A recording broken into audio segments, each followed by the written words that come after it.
दोस्तों, कैसे आप सब लोग? अच्छे होंगे, आशा करता हूँ अच्छे होंगे। और आज के इस वीडियो में आपको बताने जा रहा हूँ इन्फिनेटिव के बारे में। ठीक है, ये भी बेसिकली एक ग्रामर के हमारे ग्रामर का ही बहुत इम्पोर्टेंट चैप्टर होता है। ठीक है, आप इन्हें ध्यान से समझें। ये क्या होते हैं इन्फिनेटिव, आइए जानते हैं। जैसे यूज ऑफ इन्फिनेटिव। ठीक है, जब किसी वर्ब से पूर्व टू जुड़ा होता है तो उसे इन्फिनेटिव कहते हैं। ये जो टू है ना, ठीक है, जब किसी वर्ब से पूर्व टू जुड़ा होता है तो उसे इन्फिनेटिव कहते हैं तथा इसकी पहचान वाक्यों में ना, नी, ने के रूप में होती है। ना, नी, ने के रूप में होती है। ठीक है, क्लियर?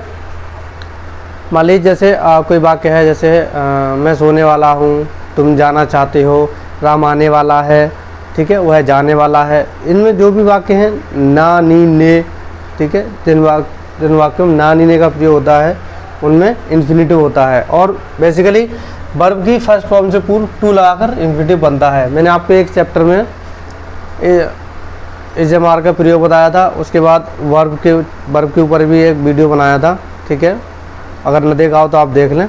जैसे फर्स्ट फॉर्म है, सेकंड फॉर्म, थर्ड फॉर्म है, जितनी भी क्रियाएं होती हैं, वर्ब्स होती हैं, उनसे पहले टू लगा देते हैं। ठीक है, टू लगाकर इन्फिनेटिव बनता है। जैसे आई वॉन्ट टू स्लीप, मैंने वही बताया था, मैं सोना चाहता हूँ। ठीक है, मैं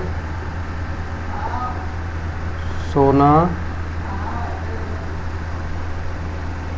चाहता हूँ। ठीक है, I want to sleep, he is about to. ठीक है, वर्ब से पहले टू आया है और वर्ब से पहले टू का प्रयोग किया गया है। ठीक है, he is about to go, वह जाने वाला है। ठीक है, वह जाने वाला है। अब he went to play, to आया है, प्ले से पहले टू आ गया हमारा, ही वेंट टू प्ले। ठीक है, वह खेलने जाने वाला है। ठीक है, अब we here come to read, हम यहाँ पढ़ने के लिए आते हैं। ठीक है, we here come to read, हम यहाँ पढ़ने के लिए आते हैं। तो यहाँ रीड है हमारा वर्ब, उससे पहले टू का प्रयोग हुआ है। I am happy to hear this, मैं यह सुनकर खुश हूँ, मैं यह सुनकर यह खुश हूँ। ठीक है, तो I am happy to hear verb होगी हमारी, टू का प्रयोग हुआ है, तो I am happy to hear this. ऐसी बहुत सारे वाक्य हैं, आप उन्हें रिवीजन करें। ठीक है, ना, नी, ने का यूज़ करके, ये बहुत यूज़ होने वाले वाक्य हैं। ठीक है दोस्तों, मैंने आपको अभी इन्फिनेटिव के बारे में बताया था। ठीक है, अगला है हमारा प्रेजेंट पार्टिसिपल्स। ठीक है, ये भी एक ग्रामर का मेन चैप्टर होता है। ठीक है, इन्हें भी आपका जानना बहुत ज़रूरी है। ये क्या होते हैं, कैसे यूज होते हैं, आइए जानते हैं। Use of present participles. ठीक है, जिन वाक्यों की क्रियाओं में हुए, एक बात ध्यान दें आप, हुए, हुआ, लगा हो। ठीक है, उन क्रियाओं को अंग्रेजी में पार्टिसिपल्स कहते हैं। आप बेसिकली मॉडर्न रूप से समझ लीजिए। जैसे मान लो मैंने आपको प्रेजेंट टेंसेस के बारे में बताया था, सारी आपको वीडियो ना देखा हो देख लें। टेंसेस के बारे में जैसे बताया था, कैसे मान लो प्रेजेंट टेंस है तो ता, ती, ते के साथ में आ जाते हैं, फर्स्ट फॉर्म का प्रयोग होता है।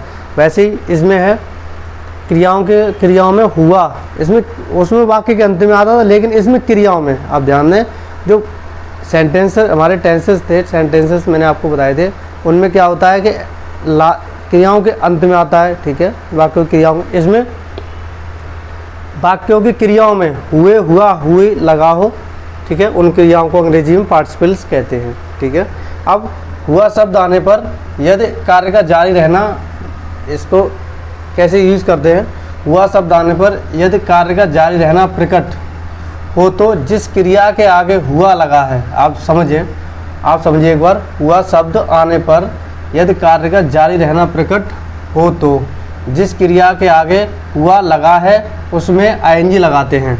ठीक है, आईएनजी। और बेसिकली इसमें जैसे हुआ, हुई शब्द लाते, जिन क्रियाओं में हुआ, हुई शब्द का प्रयोग हुआ है उनमें आईएनजी का प्रयोग करते हैं, तो वह प्रेजेंट पार्टिसिपल होते हैं। ठीक है, जैसे आई सॉ हिम लाफिंग। ठीक है, लाफ हमारा क्रिया हो गई, लाफिंग आईएनजी लगा दिया तो ये हमारा प्रेजेंट पार्टिसिपल हो गया, ठीक है। जैसे आई सॉ हिम लाफिंग, मैंने उसको हंसते हुए देखा, ठीक है। I found the boy sleeping, मैंने लड़के को सोता हुआ पाया, ठीक है। दे केम रनिंग, वे भागते हुए आए, समझिए आप, दे केम रनिंग, वे भागते हुए आए। ही फाउंड मी रीडिंग, ठीक है, उसने मुझको पढ़ते हुए पाया, ठीक है। तो आप ये बहुत सारे वाक्य हैं, आप अपने तरीके से, जैसे I saw him laughing, I found the boy sleeping, they came running and he found me reading, ठीक है। इस तरीके से बहुत सारे वाक्य हैं प्रेजेंट पार्टिसिपल्स के। मैंने उसको स्कूल जाते हुए देखा, मैंने ट्रेन को आगरा जाते हुए देखा, ऐसी सेंटेंसेस आप बनाइए, ठीक है, प्रैक्टिस कीजिए। दोस्तों मैंने आपको इंफिनिटिव बताया था, वैसे ही हमारे जीरंड होते हैं, ठीक है, इंफिनिटिव की तरह ही जीरंड होते हैं। मैंने आपको इसमें बताया था नानी ने जो वाक्य में आते हैं वैसे ही सेम इसमें होता है, पर थोड़ा सा डिफरेंस होता है, आप समझने की कोशिश करें, ठीक है। यूज ऑफ जीरंड, ठीक है, यूज ऑफ जीरंड ऐसी क्रियाएं जिनके अंत में ना, नी, ने हैं और जो वाक्यों में नाउन का कार्य करती हैं, जैसे नाउन का कार्य करती हैं, अंग्रेजी में जीरंड कहते हैं, ठीक है, आप समझें। सेम वही कंडीशन है, बट इसमें थोड़ा सा डिफरेंस है, नानी ने हैं और जो वाक्यों में नाउन का कार्य करती हैं अंग्रेजी जीरंड कहलाते हैं, ठीक है। बट डिफरेंस, इनका अंग्रेजी में अनुवाद आईएनजी लगाकर किया जाता है, ठीक है। वह डिफरेंस क्या है कि इंफिनिटिव में हम वर्ब से पहले टू का प्रयोग करते हैं, ठीक है, और इसमें हम अंग्रेजी में वर्ब में आईएनजी लगाकर, ठीक है, आईएनजी लगाकर इनका अनुवाद किया जाता है, बस थोड़ा सा डिफरेंस है। जैसे गैम्बलिंग, गैम्बल होता है जुआ खेलना, गैम्बलिंग इज ए क्राइम, जुआ खेलना अपराध है, ठीक है।